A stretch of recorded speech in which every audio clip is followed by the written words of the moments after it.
You're listening to 17 Carat K-Pop, the show that's a little bit of everything with a K-pop twist. Visit 17caratkpop.weebly.com for more information about the show. That's 17caratkpop.weebly.com. Enjoy the show! Hello everybody and welcome back to 17 Carat K-Pop.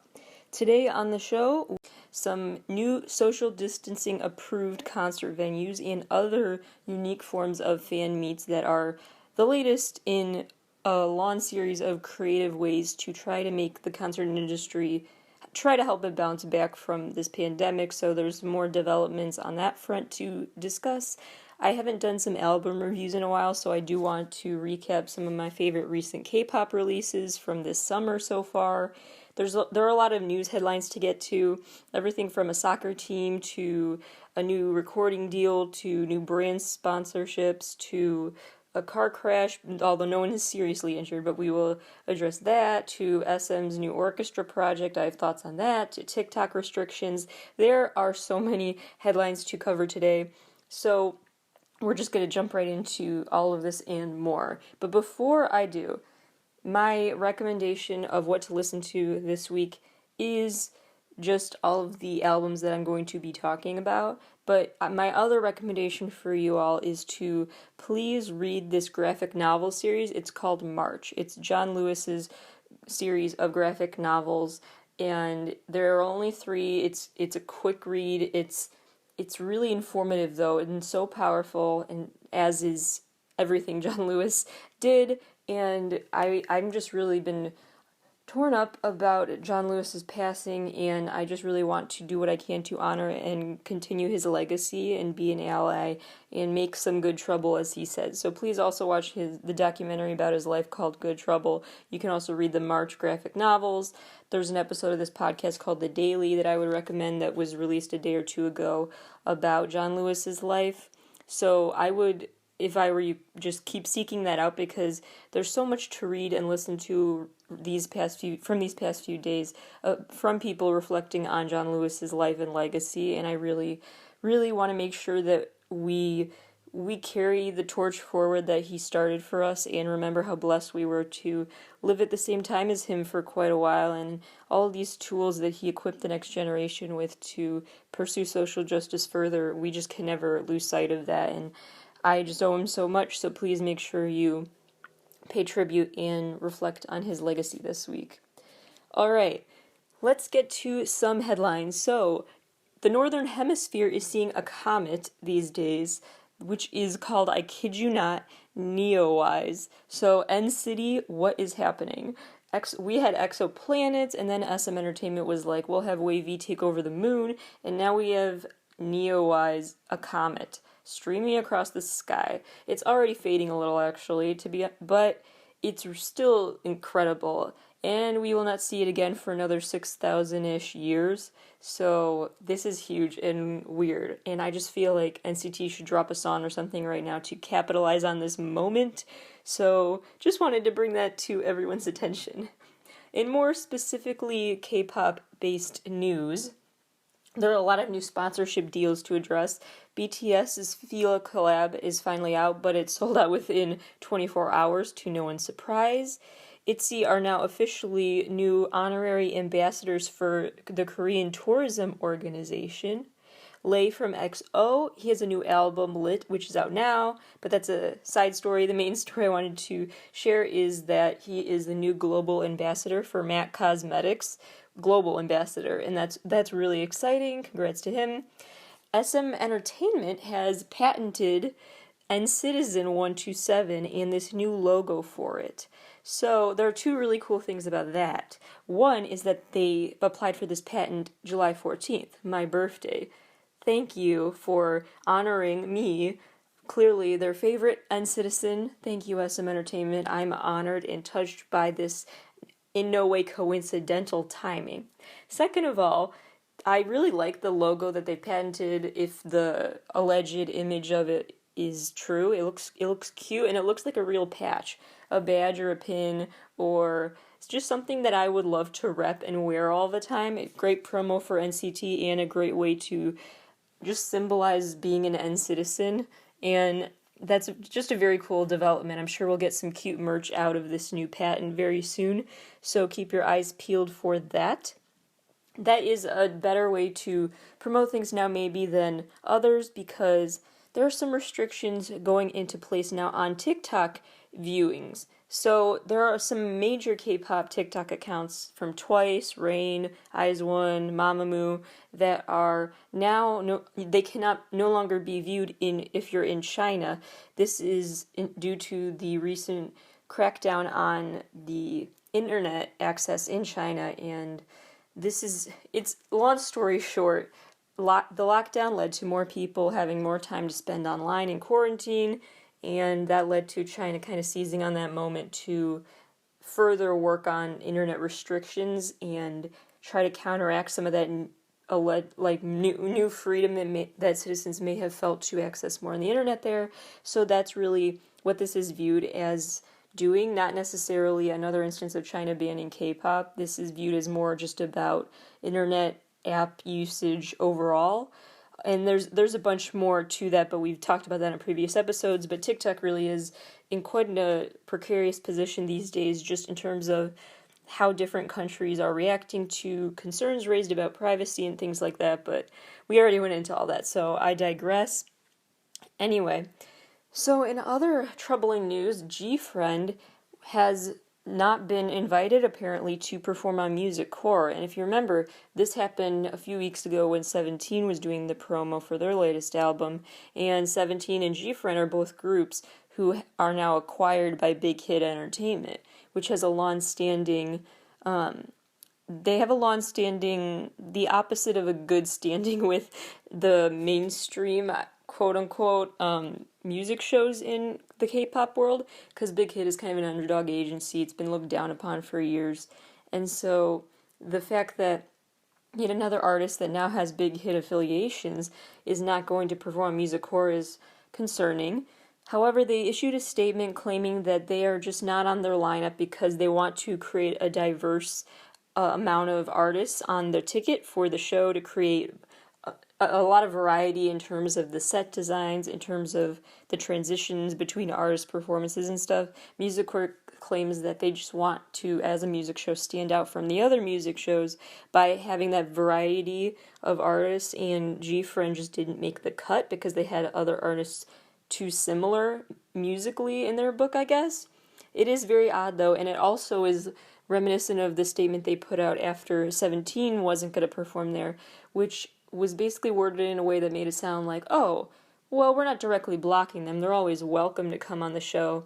But then again, no invite directly was extended. Like, we will have them on for this next comeback. No concrete promises or anything like that in this instance either. So we'll see what happens, but I would not get your hopes up to see them perform there, although they have been getting promo on other music shows, which is great.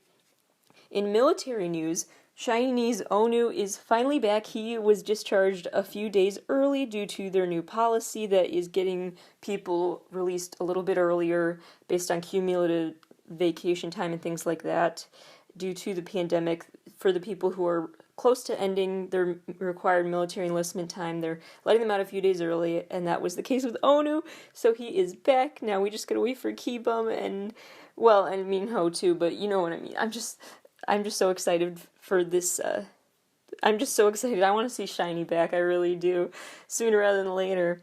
But in worse news, July 30th, Zico will be enlisting as a public service officer, and although we can't say that he left us without any great bops or a great thing to, he's released so much content the past few months, and then there's the judging gig on Island and everything. So thank you, Zico, for leaving us with so much good content before leaving for military enlistment. So there's that at least. So there are some more real quick news updates that I want to just speed through. Monsta X officially rescheduled their tour to 2021, so now it's going to start April 20th in DC, and then we'll end May 21st in LA.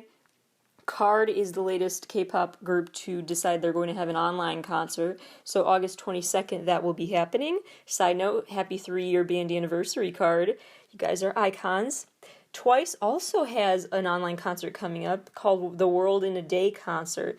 And that one is actually through Beyond Live, which I was pleasantly surprised to hear because that is the SM Entertainment run app, and Twice is from JYP Entertainment, a competing company.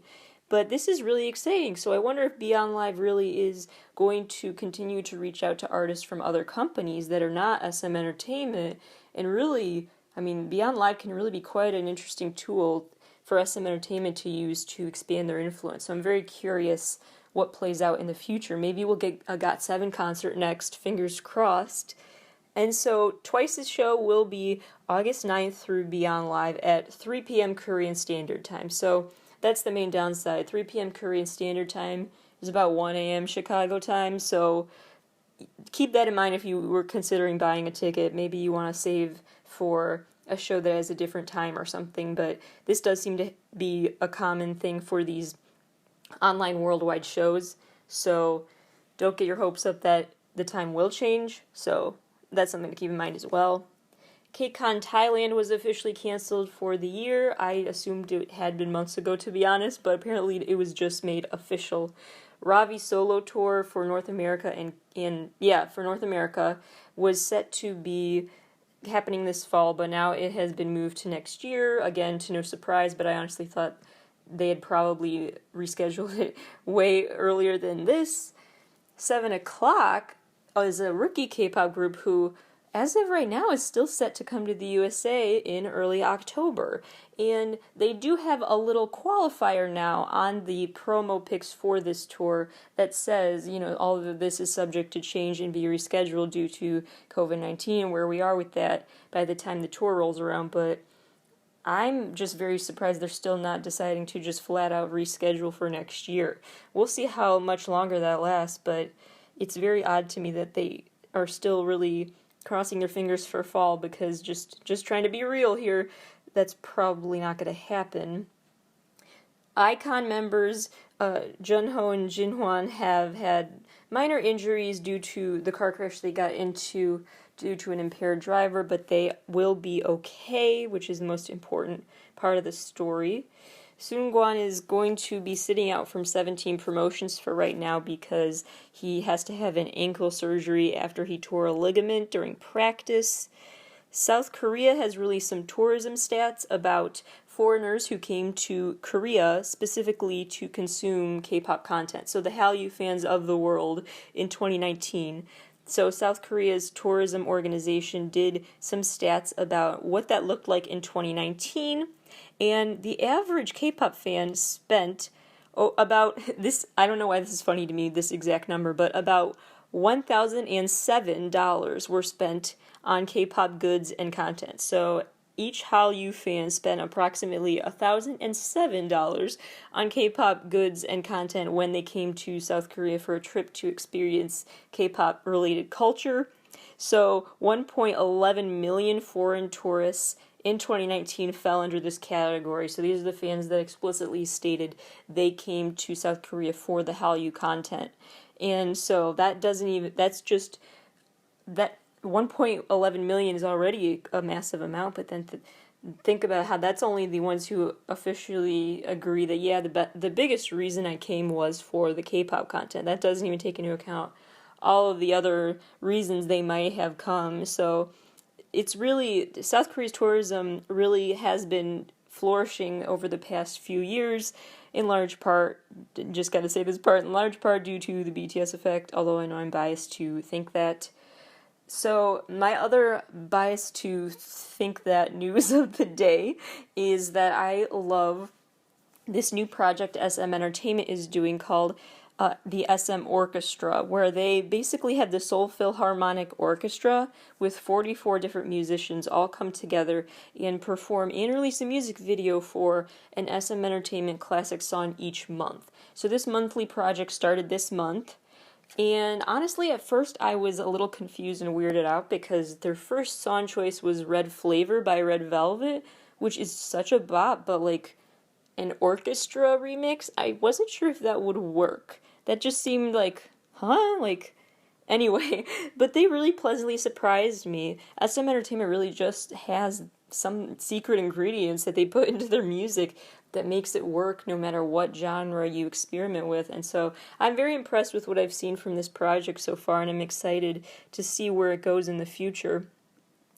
AB6 is the first K-pop group who now is part of Vivo's new emerging artists promotional program, which is huge for them, and I'm very excited to see where that goes.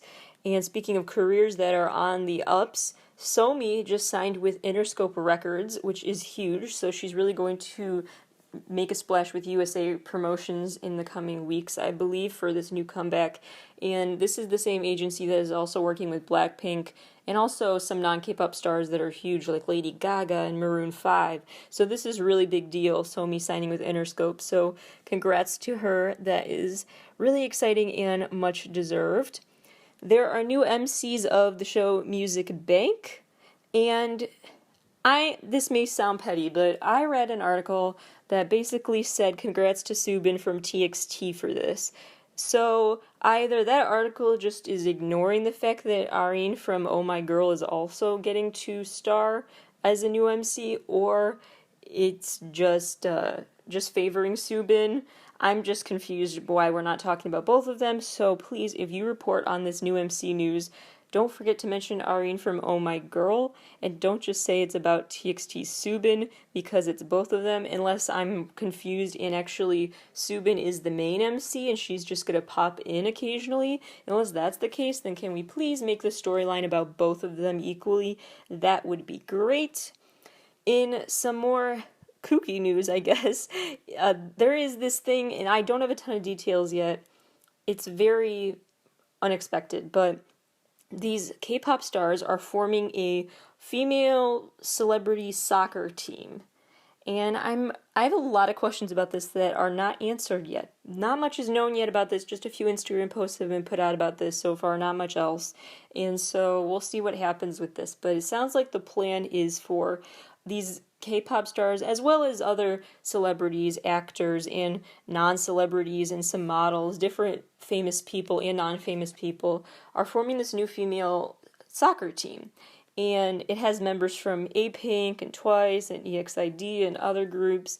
And it's called the FC Rumor W. I don't know why that is the name, but it is. And so FC Rumor W is going to be like a soccer team. And so I have a few main questions. One being, why that name? Another thing being, how do they have time for this? Genuinely, I'm curious how the artists have time for this. Another being, why this is happening. Is it a publicity thing? Or was this just a hobby of theirs? They just formed this informally? How official is this in terms of, like, is this something they're putting on their resume, or is this just like a hobby? I don't know how official this thing is, so that's what I'm primarily wondering. As well as, I guess this isn't so much a question as just a curiosity about how the backlash will play out, because Korean fans of these stars are upset about this because they worry that there's also a male equivalent of this team, and they're worried that the female are going to find ways to mingle and flirt with the males, and there's a lot to unpack there, but basically it's just culturally common in Korea for people to mostly just associate with people of their same sex, and so when they don't, dating rumors spin up automatically. There's a lot to unpack there, but basically, for this story's sake, I will just tell you the latest news is that the female stars have responded, a couple of them, with online posts just saying, no, we don't ever interact with the boys soccer team. Don't worry about that. We're not like getting into mischief or anything while we're here. We're just here to play soccer. It's just supposed to be a fun, low stakes thing, is how they put it. Japan has released their list for the top releases of 2020 so far. So the most popular K-pop releases with Japanese versions, or just in general Japanese singles released by K-pop stars so far in 2020. The best-selling being in first place Stray Kids' Japanese album, second place Oh My Girls, and third place NCT Dreams. And then single-wise, number one has been Monsta X's Wish on the Same Sky, which is a wonderful song. Very excited about that. In second place, SF9's Good Guy Japanese version, and third place, Top from Stray Kids. Great choices, in my opinion. There are so many more milestones I just really want to run through real fast, and then I'll get to some album reviews and recommendations. So, BTS has broken a lot more records again as usual. DNA hit 15 million likes, and they are the only K-pop group to have that milestone reached for 2 different YouTube videos, which is really exciting. Map of the Soul, The Journey, their new Japanese album, sold over 500,000 units already in Japan only. BTS also ranked in the top 50 on Forbes' list of the 100 highest paid celebrities. They've earned approximately $50 million as of the 2020 reporting time. Their Idol video recently hit 700 million views, as did their Mic Drop remix video. And Boy With Love became the fastest K-pop boy group video to hit 850 million views. 850 million! Congrats to Eric Nam. Honestly has hit 20 million streams. PSA, side note, Eric Nam, we continue to ask to the point, I hope it doesn't sound like we're just begging and being annoying, but at this point I continue to plead that you please come on the show sometime. I'd love to talk to you and promote your new album, as well as talk about Honestly. So, feel free to return my messages and requesting an interview. Anyway, G-Friends broke their own record by selling 14,000 more units than they did during their last comeback with this new comeback. So they are really, really growing their popularity, which is exciting. Irene and Seulgi's album hit number 5 on the World Albums chart. XOSC's new album topped the charts in 50 different countries. I by Taeyeon hit 200 million views, and it is her first music video to do so. How You Like That by Blackpink hit 300 million views and has been officially used in 1 million different TikToks, which is an interesting new stat being used to show the popularity of songs. We'll see how sustainable that stat is, though, as we talked about before with TikTok. Taeyeon now is the first NCT member to have 300,000 Spotify followers without even a full mixtape of his own out yet, which is very exciting for fellow Taeyeon enthusiasts like me. And his dance cover of Paris in the Rain by Lauv now has 2 million views, so it's a great week for Taeyeon biased people like myself. Alright, in terms of what you should be listening to lately, I have a lot of thoughts about some recent releases. So, first of all, XOSC is here with the new album, and my honest opinion is that it is so much better than What a Life. I honestly was a little disappointed by What a Life. I really thought that album would just be catchier to me, and it just wasn't. It's just my personal preference. It just wasn't it for me. This album is it. It's way more it than the last album. It's just really fun. It's refreshing. It's very cool how they managed to make their personalities really shine. You can tell in the music video and with the album promo pictures and stuff how this is so classic XOSC. Like, they've really found a unique branding for this EXO subunit that seems very authentic to them, and it shows, and it makes the songs better. It makes the videos more exciting because they genuinely seem to be just having a good time in the video, and this is just so them, and I love to see them get to experiment like that. But it's also what SM Entertainment has done so well over the years continues through that album, because you can see that they do continue to lean into trends in music while still having that authenticity, which I really respect. And that's the balance that XOSC has struck with this new album, because it has been this trend lately I've been noticing as I listen to pop songs of not just K-pop, but all pop songs, where a lot of disco influences are back, a lot of 80s-ish sounds, and yeah, just that disco club feel, and you definitely get that from XOSC's new album, especially A Billion Views. And so those disco influences are a great little subtle way to keep the songs trendy, but keep them original as well, if that makes sense. So it's a great album. My favorite so far, probably a billion views. And side note, Moon, who is the featured singer on that song, she's really great. So her solo stuff is really awesome. Her song Now is beautiful. Her voice is so unique and special, and I would just highly recommend you seek out her solo stuff now, and I hope that her feature with EXO SC will lead to more people discovering her solo work. And other song that's my current favorite is probably Rodeo Station, but I'm really loving all of it. I'm also really loving Two's new album, Running Together. It is very cute and fun and just perfect for summer. It's refreshing. My favorite song from it is probably Step by Step. And also what I like about it is that it gives me Very Nice by 17 vibes, which is just a great compliment. If I compare you to 17 ever, that means you're doing well in my book. So artists, keep that in mind. Golden Child's new album, Take a Leap, I really like because it is what I love about K-pop songs. So my favorite song from that album, to be basic, is Lucid Dream, the single, but I will just say that I have a great reason for that, because it really does what I love about K-pop, is it keeps me so engaged just auditorily with so many layers of instruments and sounds, and I really love that when it all works together. And so I'm very impressed by the ways that this song is so classically K-pop, but for the best reasons. The reasons that I have found K-pop songs so unique and refreshing and full. Just sonically full. And Golden Child has really grown into that full sound that I really respect. AB6IX's latest release, Vivid, is really fun.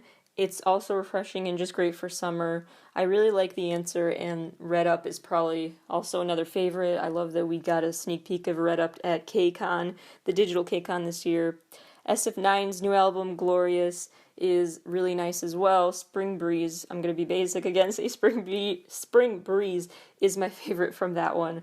But it really is good, and I will say two more things about that for SF9 fans. One is this suit aesthetic, this whole suit look, this like clean-cut good guy, no pun intended there with the song titles, but good guy aesthetic, that concept that SF9 pulls off, I think is their best. I hope they keep doing more of that, because they just really do well in that concept, I think, if it suits them. No pun intended with the word suit either, but there you go. And then the other thing I will say about it is that there's something that just uniquely catchy about SF9 title tracks. They always have a little something in there that just sticks in your head, and I love that. So lots of props to SF9 for that. With Irene and Solgi's Monster album, I think I have to be basic and say the title track is my favorite with Monster, but hear me out. So I think another unique thing that SM Entertainment does so well is they not only tap into some trends, but they also find ways to be super experimental and in ways that should be annoying. Like, they add little sound effects that you should find, like, that typically you think, oh my gosh, this is the most annoying sound in the world, but it's not. Like EXO's Obsession, for example, when the whole chorus is that I want ya, that part should be so annoying. I feel like when I'm listening to that, like, I can totally see why someone would despise this song and it'd be so annoying, but why am I loving it? Like, it manages to make what seemed like annoying sounds super catchy, and that's so impressive to me. And they've done it again with this Monster song where with all the meow meow meows. You just have to watch the video and listen to the song to know what I'm talking about. But the meow meows should be so annoying. Like, I feel like I shouldn't like them, and that it should make the song feel like it's really a bad song. But no, I don't know. I'm hooked, and I'm really impressed with SM Entertainment again because of that. Some more albums I've been loving lately, if you just need more recommendations. There have been so many this summer already that I love. Zico's latest has been really fun and perfect for summer. 3i continues to impress me, especially with their video concepts. Those are really unique and stand out to me. TXT's album I like. I do like I don't want to give any spoilers, and I'll save this for the TXT dedicated episode, but the Eternally video really is a great moment that feels very satisfying storyline-wise. Very great addition, and it left me in thought, and it was just well done.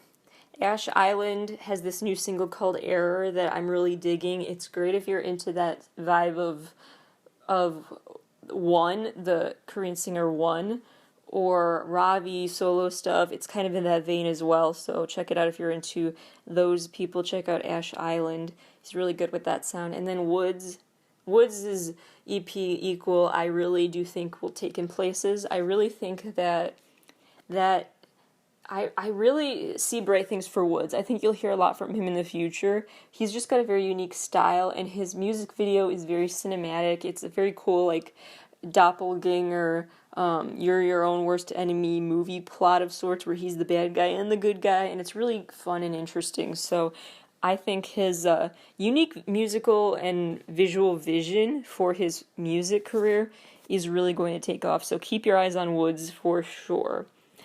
Alright, so those are my recommendations and getting you up to speed on the latest in the world of K-pop for the week. But now we have to talk about all this Melanie drama as well as talk about Quarantunes. And today's segment of Quarantunes is about some of the latest forms of concerts that are happening that are really, really interesting choices. How far would you go to see your fave in concert right now?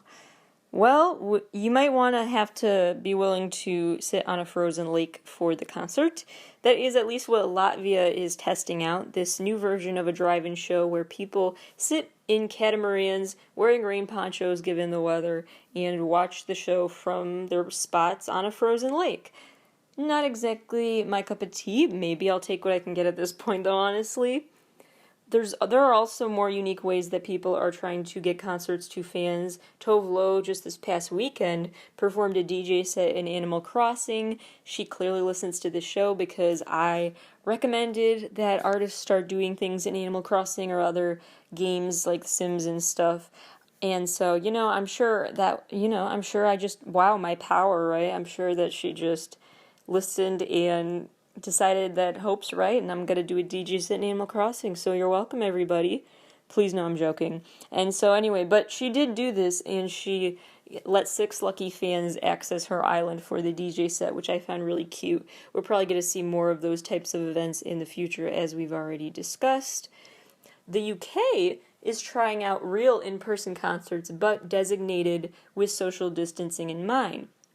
So, the Virgin Money Unity Arena, which is a racetrack in Newcastle, England, has decided that they are creating the first officially permanently designated social distancing venue. So the plan and the blueprint of it looks like it's going to have 2,500 people able to be there and 500 different platforms. So the 500 different little platforms, the images make it look like they're all little stages. And so these 500 different little stages that are surrounded by like a railing are like a little place where you can stand and lean on the railing with whoever you bought a ticket with. So each group of ticket buyers gets their own platform, and each platform is spread 6 feet apart, and then they can all watch the show. All of the platforms are facing the stage. So this is a thought. It's an interesting concept. I don't know if I'm behind it yet. I don't know. How far back you might end up being that you wouldn't if it wasn't socially distanced, but that is just something that people are trying out. There are more online versions of events happening as well. VAV is now having an online interactive show, which is going to be August 8th, so if you're interested, you could check that out. It's actually a reasonable good time for USA fans, 7 p.m. Pacific time, so Chicago time, I believe that's 9 p.m., not too bad. And so VAV show is actually I really like how they're doing it financially, where it's free for people if you bought tickets to the 2020 tour. Even though they did reschedule, as far as I know, they're still on to perform those shows in person in the future, probably in 2021 at the earliest. But even still, you're getting this bonus concert with your ticket money too. So, however, though, you can still also pay $30 and get in, even if you didn't have a ticket for their in-person tour that got canceled / postponed. So this sounds like it's going to be kind of like Beyond Live, although it's through a different app, which has not been unveiled yet.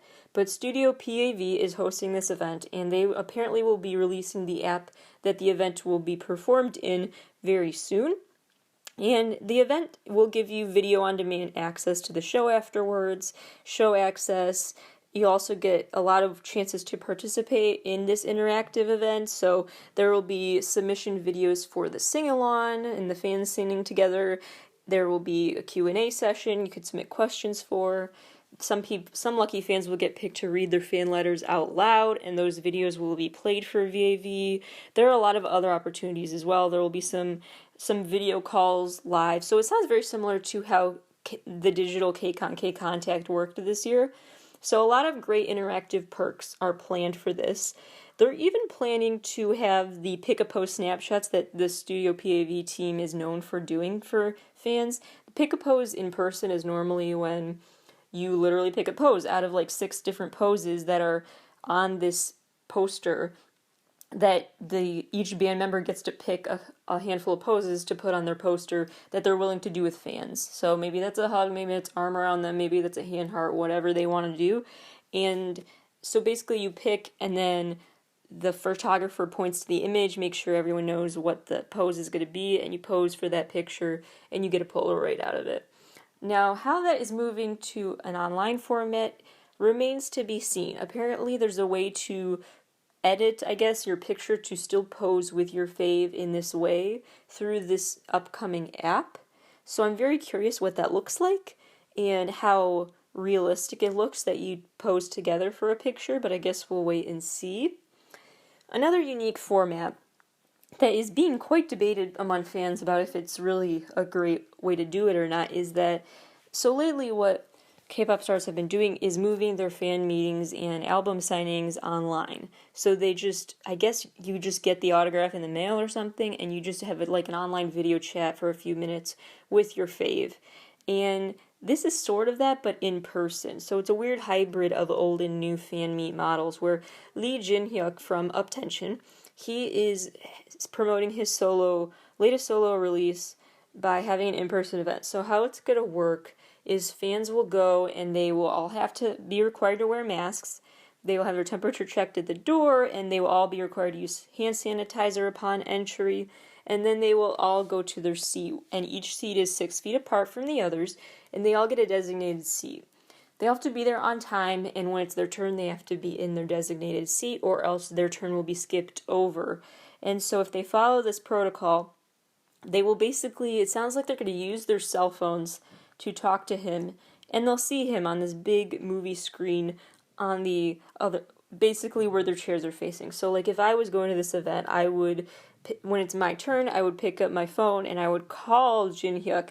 He would be talking to me, and so on the movie screen, what you would see is me. Well, you wouldn't see me. If you were there, you would see me holding up my phone and talking into it. And on the movie screen, you would see Jin Hyuk picking up his phone and talking back to me. So you still see him. He's still there. He's in another room. And you have a phone call basically that everyone watches. And then after the whole event, after everyone is called and talked to him through their own phones, then the autographed albums get passed out at the end, and then you leave. So I'm very torn if I like this idea or not. I like it in some ways. It's kind of like the idea I proposed a little while back, actually, of having some sort of billboard on the side of a truck or something, like one of those digital billboard trucks, and have fans gather in a parking lot or something and talk to their idol through that video screen. But this is like in a movie theater type setting indoors. So the fact that it's indoors is a little more concerning, but they are taking precautions. I just wonder if it'll be worth the risk to some fans, because why can't they? It feels like some fans are wondering, well, why can't we just still do it completely online instead of this hybrid? Some people don't think it's worth that effort going there. And if you still only see him on a screen, why not just stay home for that, is what some people think. I also think it's a little uncomfortable to have your special personal moment with your fave in front of everyone watching. I personally prefer to just be in a room like alone to like FaceTime or whatever, but that's just my personal preference. I do like the fact though that it seems very hands-off and safe, because everyone uses their own phone and everyone gets the albums handed to them at the end. So there's very, very, very, very minimized physical contact associated with this event. So I'm curious what the fan reaction is after the event, and I'll keep you posted. We'll see about that. Others, however, back in the USA, are not being so careful. So there are more artists than there should be who are just playing shows as if there's not a pandemic. Like, there's this band called Great White. They played in North Dakota recently. no social distancing, no masks, no real acknowledgement of the severity of the crisis in the USA right now. Travis McCready, we've already talked about. He actually had a social distancing health protocol filled and government approved plan for his show, but he did have one still. So there's still some controversy surrounding that choice. But then, meanwhile, you have Chase Rice, a country singer in Tennessee, who recently performed to a relatively maskless and non-social distancing crowd. Chris Jansen just did in Idaho, another country star. He even included lyrics in one of his songs about, like, we weren't meant to stay inside, don't take our freedoms away kind of a message. And Chase Rice also has some of those lyrics in one of his songs, literally saying, Dear Corona. So basically they're saying, who cares about what the health officials say? And they have been widely condemned, and they really should. I need to get in my soapbox for just a second, because do we want these weird alternative hybrids where it's half screen time, half in person, or you go to the show but it feels weird because everyone's in masks and stuff and you can't really fully see each other? Of course we want to go back to shows before all that. But if we jump to that conclusion and go back right now before it's safe, then we're just going to end up having to stick to a hybrid model longer, even if that. So let's say if we realize that a huge outbreak of COVID happened because of one of these concerts, then the venues are not even going to be willing to have one of the socially distanced concerts there. The venue will just close its doors for a while. And so we need to work with a hybrid, because if we don't, then we will be forced to not try anything, if that makes sense.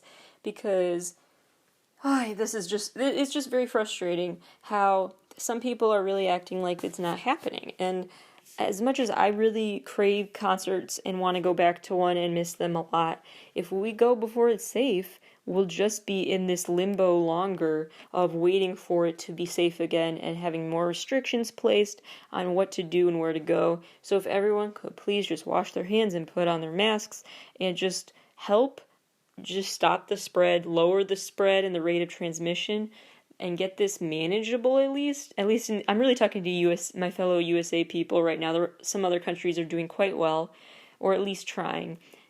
Here it's really, people need to really step up, and I'll just realize it's for the public common good to put on your masks, because that'll get us out of the situation sooner in the long run. So please be aware of that, and it's not funny. It doesn't make you cool or extra, a baddie to be like, you can't tell me what to do. It's not a good look. So I really hope these people realize that it's not funny and it's not cool to act like you're above the health recommendations and act like you don't need to obey the same rules and guidelines that everyone else is going to do for the public good. So, okay, I'm off my soapbox for now, but I'm just saying we have to learn to like, or at least tolerate, the hybrid models of shows for the time being, is my bottom line. And we're going to have to do that, or just find other ways to promote these artists, because lately there have been some other developments that affect how music gets promoted. One of them being that Billboard has totally made some big chart changes. So what was happening a lot before was merch bundling. And we actually talked about this in the show before too, of how the merch bundling practice might go out of style because concert tours aren't happening, so ticket sales aren't happening that come with complimentary album copies.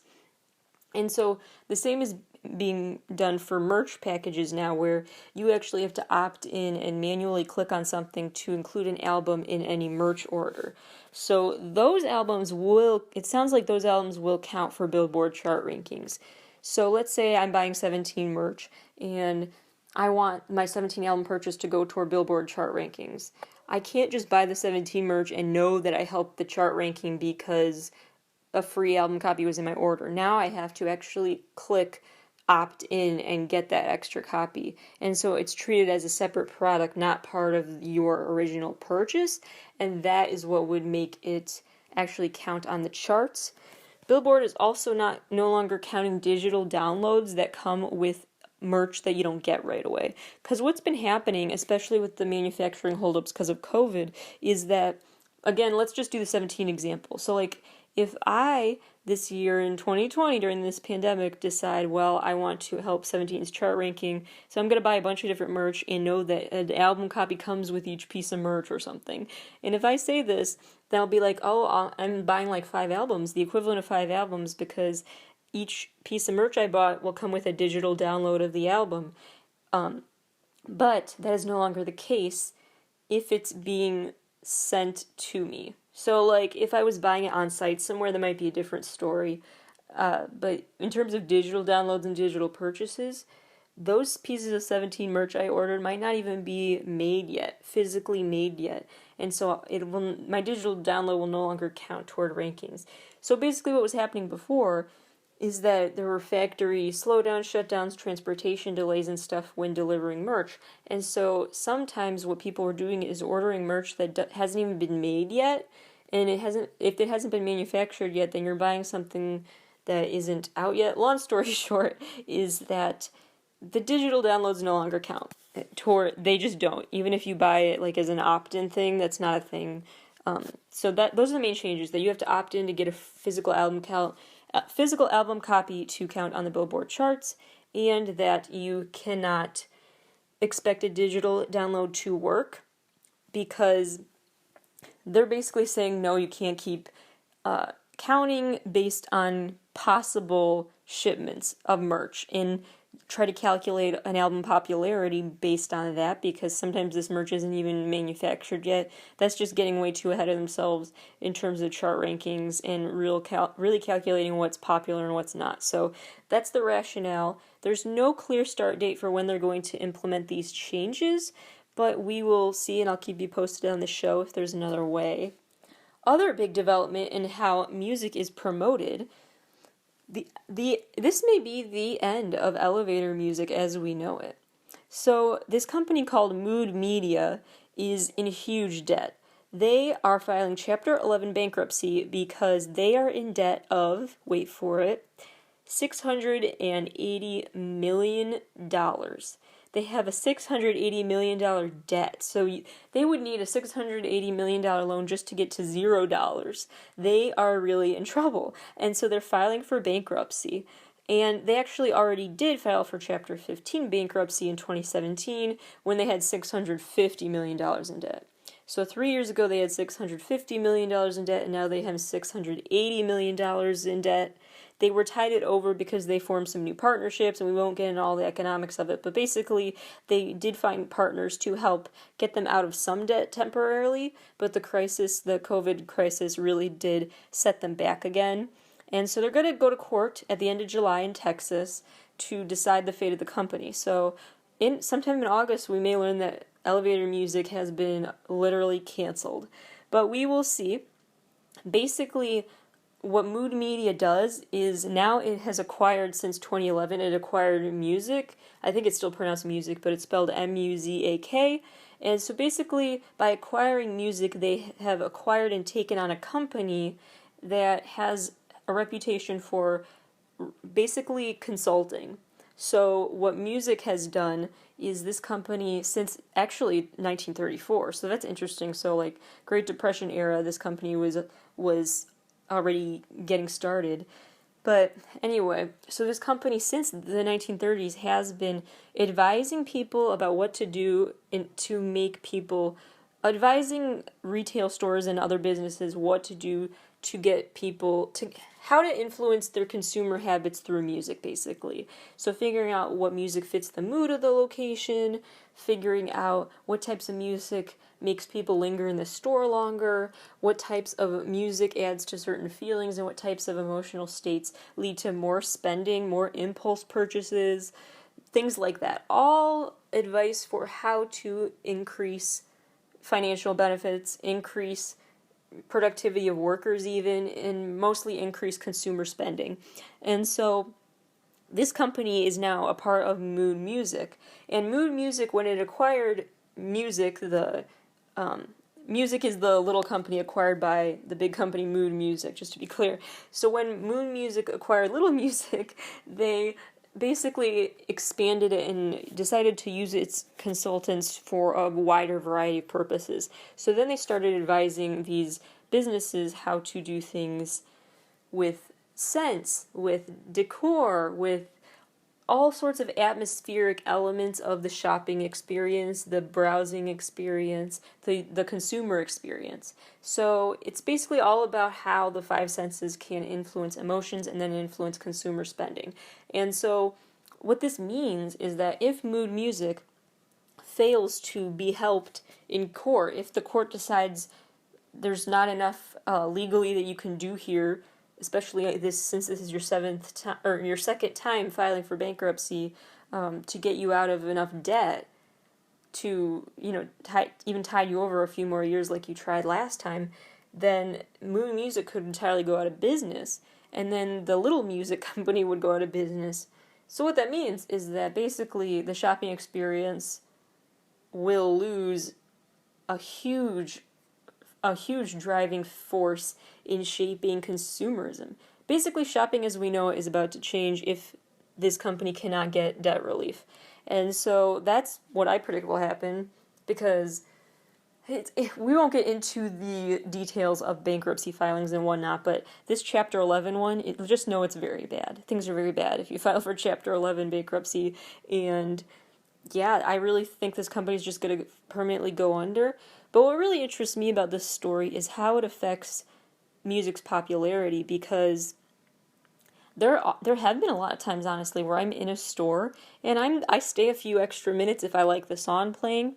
There are also times where the music is just very fast, and it really does give people a psychological reaction, a physiological reaction to grab things fast and just feel this impulse buy, like I gotta quick buy this fast and get out of here fast because the music's so fast paced. Some stores have even, I believe Abercrombie and Fitch maybe was one of them, some stores have actually been sued because of such fast-paced music that was considered to be illegally influencing spending, or just in general hurting people's eardrums, literally. So, but that's a whole side story. But yeah, music really does drive how people shop, and I really think that's also going to change, because I have, on a handful of occasions, discovered a new favorite artist or song from Shazamming what I heard in a store. For real, I will listen to a song in a store and I'll Shazam it to figure out who sings it, and that has led me down kind of a rabbit hole of that artist's music. So it's way more powerful than you might think, actually. And even just elevator music, I mean, that I'm not Shazamming, but you could. And the thing is, like, you never know when a certain song will lead you to a new favorite artist or something, open up a new world of music for you, and then have you share it, and then other people share it, and the ripple effect can be huge.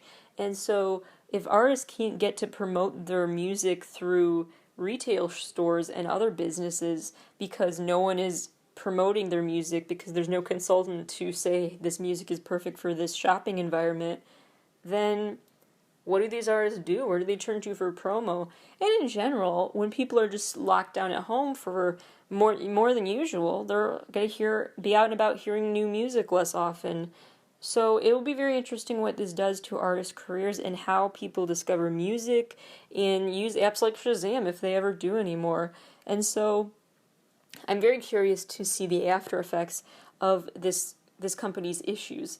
And I think it is also very interesting to think about what this will do with merch sales, because not only do merch sales have merch sales slowed down due to no concert tours happening, so merch release opportunities are a little less common right now, but also if people aren't going to stores to buy stuff, then that really affects the interest as well. You know, if I am surrounded by NCT merch at Hot Topic or they've had a couple of Forever 21, I think. SM Entertainment has had their artist partner with some retail stores to have their merch. Anyway, so if I'm in one of those stores that has NCT merch on sale, I'm more likely to buy it than I would online, whether I have the money for it or not, because it's there, it's all around me, and I have this gimme impulse. That's what they've spent years crafting the experience to look like, what these consultants have done, but you know, then if I'm doing all my shopping online, or even if I'm picking up an in-order purchase, but I really am focused on not browsing and getting in and out of that store fast, then I'm less likely to just impulse buy more NCT merch than I need. And so it will be just very interesting how consumer habits are affected by people's financial status changes during this pandemic, but also just their habits changing during this pandemic. How people don't want to stand around lingering in especially indoor places, and people have less money to spend in general. And there are just so many ripple effects this could have. So keep your eyes on this case, as will I, because I think the aftermath will be very interesting. After this break, I am going to be having my social criticism of the day, I guess you could say, this time surrounding where K-pop fandom discourse has gone, and just in general overall trends I've noticed with online discourse among fandoms, and how I hope that changes going forward.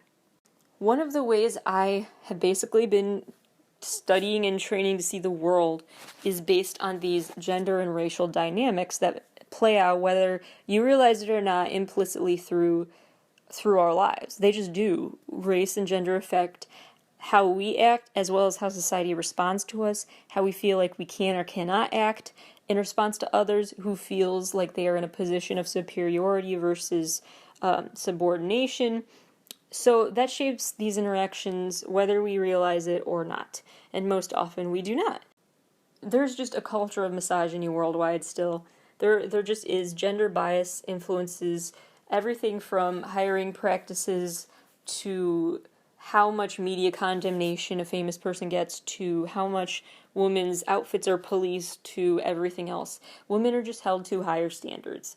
And then there's a similar dynamic, although a very different struggle, playing out with races and the expectations of them.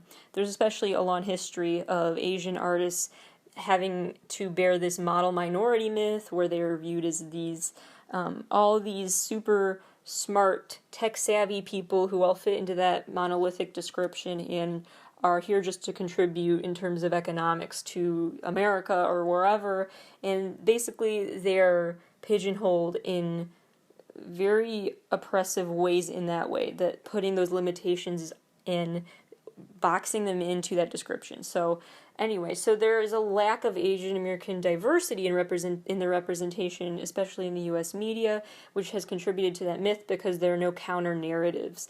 And so this moment is extra important for Asian American culture to be acknowledged, for Asian culture to be acknowledged in America, for Asian Americans to feel seen and accepted and celebrated.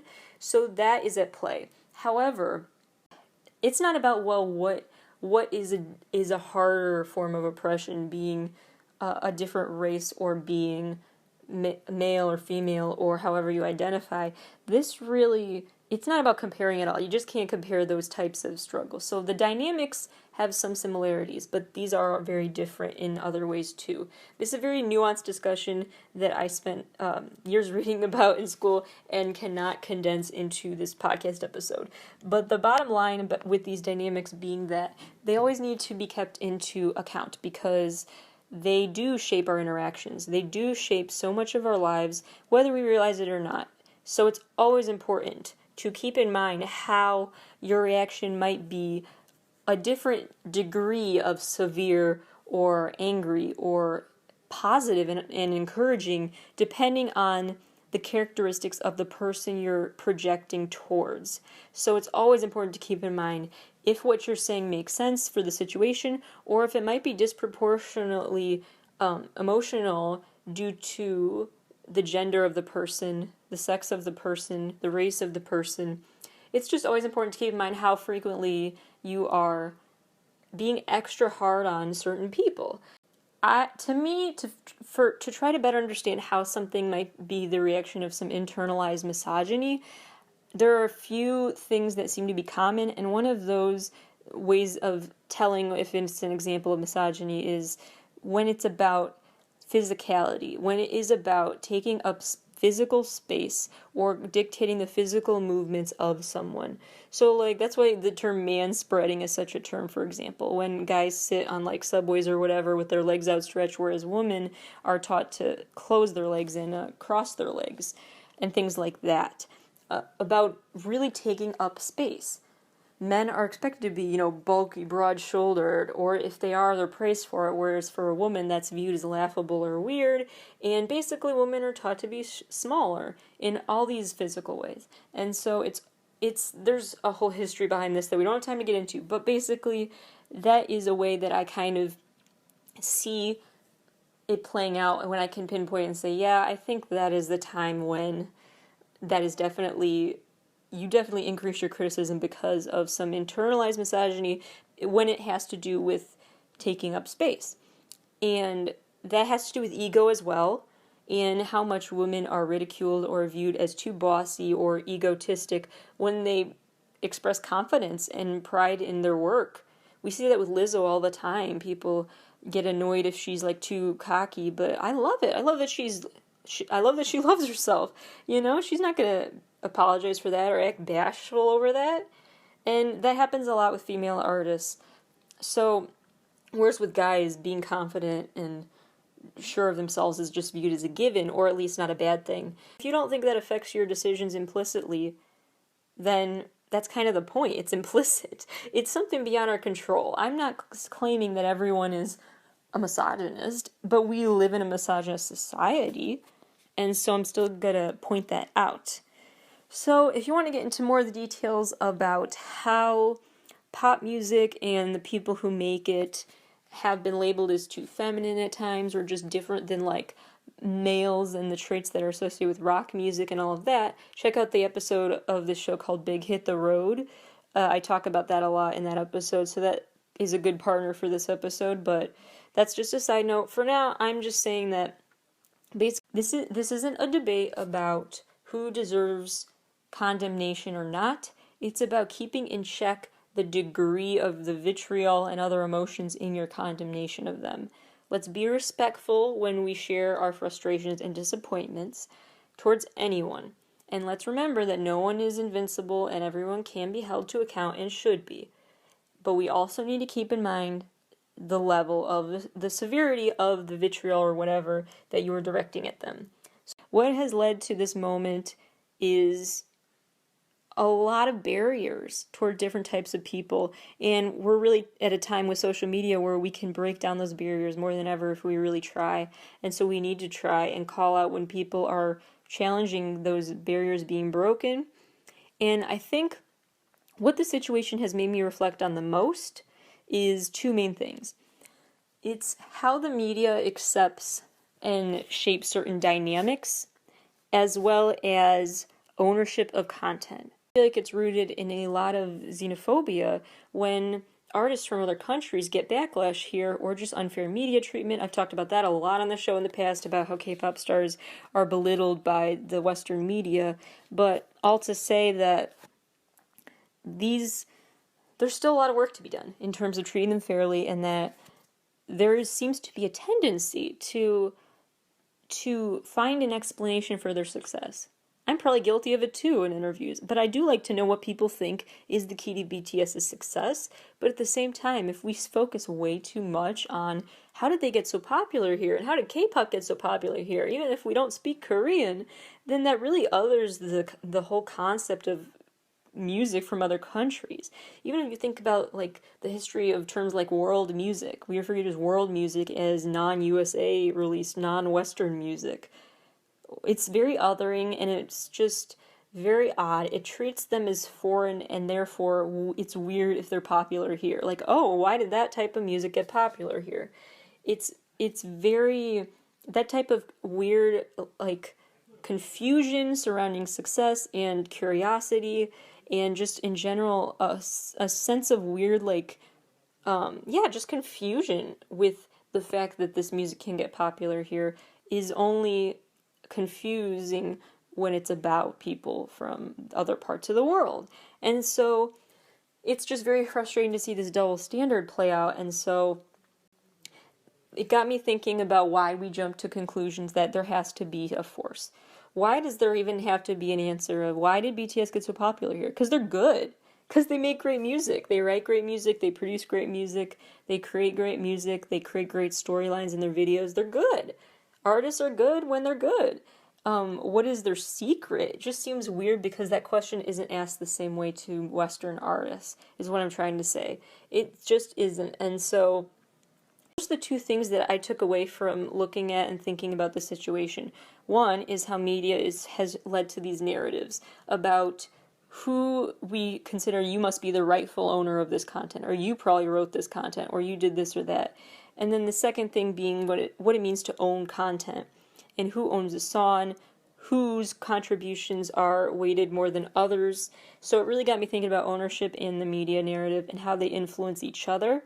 And I just hope in the future we don't spend more time preoccupied with what Korean artists do that makes them successful and more with what artists do that makes them successful. And really just focus on them as artists and really just keep in mind historically how who we give a microphone and who we give attention to has typically been impacted by our internalized stereotyping and belittling and boxing of certain types of people. Keep that in mind about whose story you're centering and helping to tell. And it's not, there's no easy answer here. That's why I'm not picking a side. I'm not telling you flat out, this story is a yes or a no for me. It's not like that. Life is complex and messy and nuanced, and these dynamics are complex and messy and nuanced.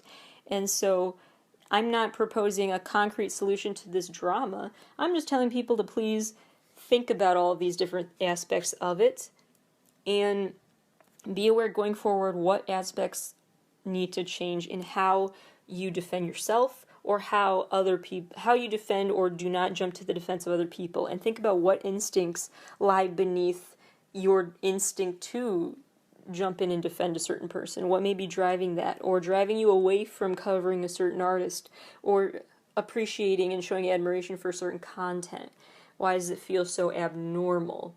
And so I just hope there's a lot more normalization of Korean stars popular all over the world, and that will really help if we just celebrate Korean artists as they are and don't worry about trying to figure out who in the US or with certain connections or certain skills was able to help them break into the market. Let's just not focus on that as much, and let's focus on the ones who really had to jump the highest barriers. So it's important to keep that in mind. So not a concrete answer for you about my take, but that's because that's life and that is what it is. So I hope everyone involved can just go forward without with keeping in check, like I said, the level of vitriol or other levels of emotions you are expressing through your reaction, especially when it's online. Take a minute to think about the impact you're having and what kind of culture you want to contribute to online or offline.